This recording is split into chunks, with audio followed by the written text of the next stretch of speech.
2 years ago, I launched a campaign called He for She at the UN in New York. I was very nervous before that speech. The nerves were followed by a tremendous high immediately afterwards and a crashing low a few days after that. My best hopes and my worst fears were confirmed all at once. I had opened Pandora's box to a standing ovation and almost simultaneously a level of critique I had never experienced in my life, and the beginning of what would become a series of threats. The last 2 years have been a baptism of fire, to say the least, where I learnt just how little I know and also how much. It was my scary first step as an activist, a word I never imagined that I would use to describe myself. So, reading the applications of activists who applied here for One Young World scholarships was surprising to me. Here I was, reading the stories of people from nearly 200 different countries from around the world, with experiences that I couldn't even imagine. I mean, they were so out of this world to me. And yet, their notes looked like my notes. The same themes emerged over and over and over again. There was so much overlap with the things that I had been thinking about and that I had been struggling with. Because the truth is, it had never been about being an activist. It was about the choice to make myself visible and the choices that you made to do that too. Apart from the significant progress the world has made in the cause for equality, the best thing about the last 2 years has been this: finding people from such disparate experiences and communities that I found that I have something in common with.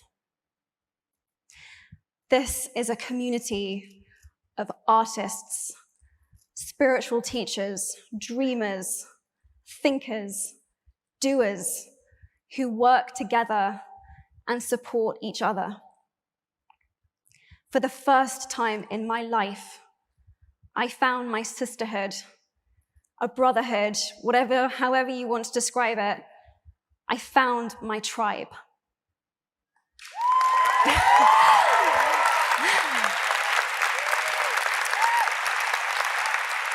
My hope for you, while you're here, is that you will find some of your tribe too. I've really needed mine.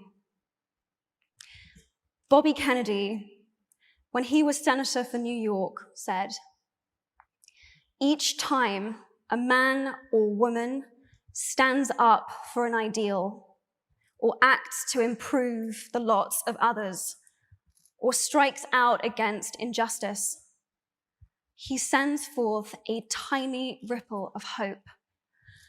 And crossing each other from a million different centers of energy, those ripples build a current that can sweep down the mightiest wall of oppression and resistance." That's what we are doing. We, the entire spectrum of the feminist movement, are building an unstoppable current for which we need ripples of hope from every age, race, ability, walk of life, from every human experience. I feel gender equality is as important as any of the other goals that we are here to discuss.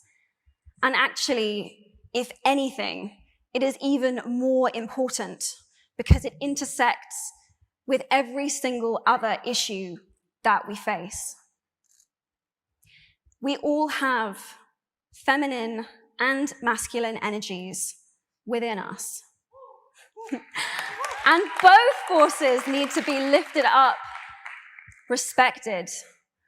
They need to work together in order to make the world go round. Each of you are here at One Young World because you do something important. And it is so exciting to see you all come together in one room, because One Young World isn't about saying what each of us individually can do, but what we can do. Working together, supporting and listening to each other. It's in that spirit that I am delighted to introduce 9 activists who were the first recipients of a One Young World scholarship that I am very honored to have in my name. They are working to secure real progress towards a gender-equal world, and I hope that their stories will inspire you as much as they have inspired me.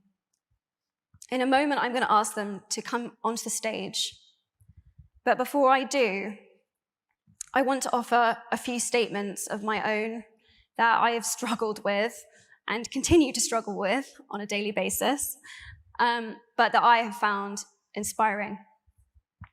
I want to ask you to take a moment. You can keep your eyes closed or keep them open, and ask yourself if these have any truth for you in them. I am willing to be seen. I am willing to speak up. I am willing to keep going. I am willing to listen to what others have to say. I am willing to go forward even when I feel alone. I am willing to go to bed each night at peace with myself. I am willing to be my biggest, bestest, most powerful self. These 7 statements scare the absolute shit out of me. But I know that they are at the crux of it all. At the end of the day, and when all is said and done, I know that these are the ways that I want to have lived my life.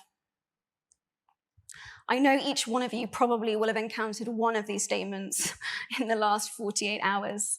And if you have, thank you for being here. I appreciate it. It's truly an honor to be here with you all. Thank you.